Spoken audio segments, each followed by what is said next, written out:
बाद जो कल नतीजे आए हैं तो उसको लेकर अब ये आम चर्चा है। मैं खुद नहीं कह रही हूँ, ये लोगों में आम चर्चा है कि पहले देश में बैलेट पेपर के जरिए चुनाव जीतने के लिए सत्ता का दुरुपयोग करके फर्जी वोट डाले जाते थे और अब तो ईवीएम के जरिए भी ये कार्य किया जा रहा है,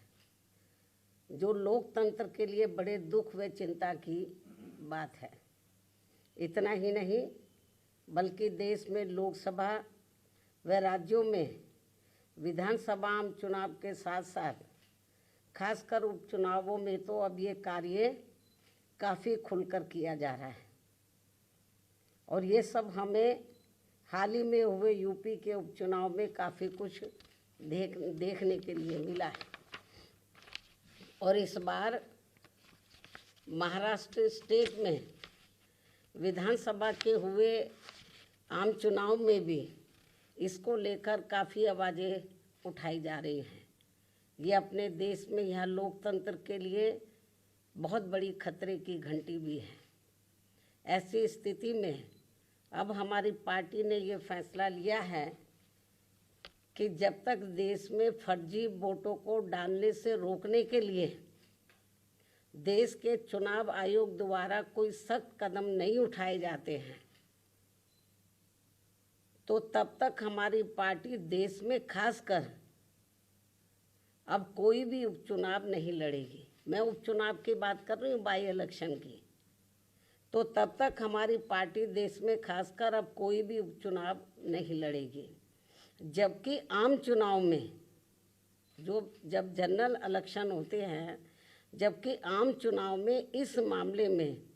थोड़ा बचाव जरूर हो जाता है, क्योंकि इनका अर्थात सरकारी मशीनरी का सत्ता परिवर्तन के डर की वजह से जब जनरल इलेक्शन होता है, जो पार्टी पावर में होती है जरूरी नहीं है कि वो पार्टी पावर में फिर से लौट के आ जाए, दूसरी पार्टी भी आ सकती है। तो फिर वो जो सरकारी मशीनरी है वो थोड़ा घबराती है। जबकि आम चुनाव में इस मामले में थोड़ा बचाव जरूर हो जाता है, क्योंकि इनका अर्थात सरकारी मशीनरी का सत्ता परिवर्तन के डर की वजह से आम चुनाव में इनका जनता पर कोई ज़्यादा दबाव या डर आदि नहीं होता है, जिसे खास ध्यान में रखकर हमारी पार्टी देश में लोकसभा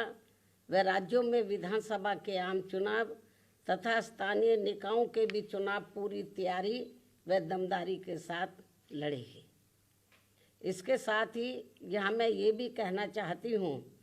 कि यूपी में सन 2007 में बीएसपी की अकेले ही पूर्ण बहुमत की सरकार बनने के बाद से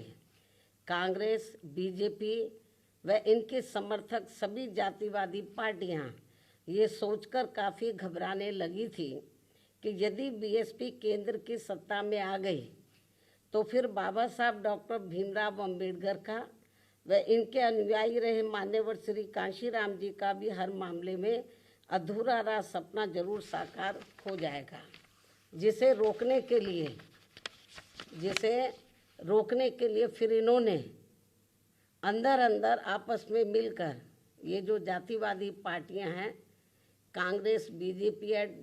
कंपनी के जो लोग हैं, फिर इन्होंने अंदर अंदर आपस में मिलकर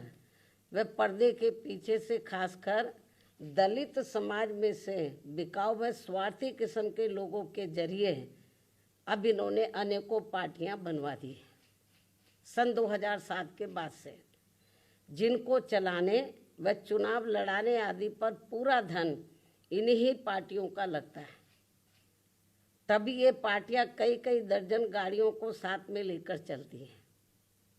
और अब तो ये हेलीकॉप्टर व प्लेन से चुनावी दौरा भी करते हैं। ऐसी लोगों में ये आम चर्चा है। जबकि हमारी पार्टी बीएसपी इसके लिए पार्टी के लोगों से बीएसपी सदस्यता आदि के जरिए अपना खर्चा खुद उठाती है।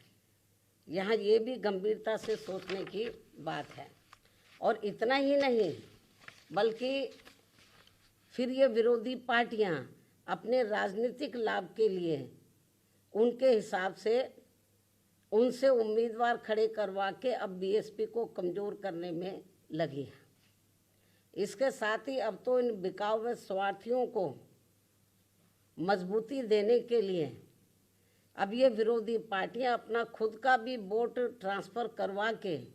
इनके हर राज्य में 1-2 MP व MLA भी जितवा कर भेज रही है। इसलिए ऐसे सभी बिकाऊ व स्वार्थियों की पार्टियों को अब अपने भोले भाले दलितों,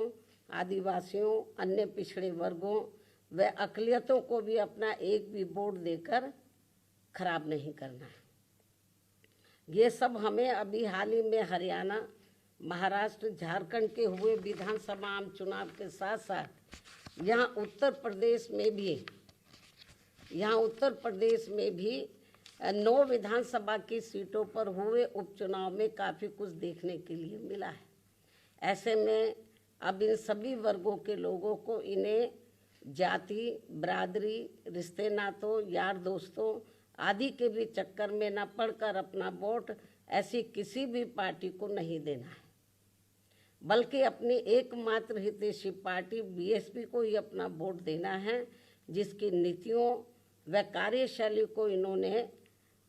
यूपी में, यानी कि जो वीकर सेक्शन के लोग हैं, इन्होंने यूपी में बीएसपी के, वैसे तो सर समाज के लोगों ने आजमाया है, इन्होंने यूपी में बीएसपी के नेतृत्व में 4 बार बनी सरकार में भी काफ़ी कुछ आजमाया है। इसके साथ साथ इन सभी वर्गों के लोग अब पुनः सत्ता में आने के लिए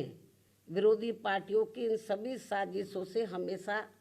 सावधान रहना है और आपस में भाईचारा पैदा करके अपनी पार्टी बीएसपी को हर मामले में ज़रूर मजबूत बनाना है तथा इनकी इन सभी साजिशों से ये लोग हमेशा सावधान भी रहें। वर्तमान में समय की यही मांग है और सर्वजन हिताय व सर्वजन सुखाय के लिए इसकी ये खास ज़रूरत भी है। और अब मैं विरोधियों की इन सभी साजिशों के बीच अपनी पार्टी, अपने उम्मीदवारों को यहाँ उत्तर प्रदेश में, महाराष्ट्र में, झारखंड में और ख़ासकर उत्तर प्रदेश में जो 9 विधानसभा की सीटों पर बाई इलेक्शन हुए, तो इन सभी सीटों पर अपनी पार्टी के लोगों ने अपने पार्टी के उम्मीदवारों को जिताने के लिए जो पूरे जी जान से कोशिश की है, तो उनका मैं पूरे तय दिल से आभार प्रकट करते हुए अब मैं अपनी बात यहीं समाप्त करूं। लेकिन इससे पहले मैं यूपी सरकार को ये भी कहना चाहूँगी, कल यूपी में उपचुनाव को लेकर आए अप्रत्याशित नतीजों के बाद से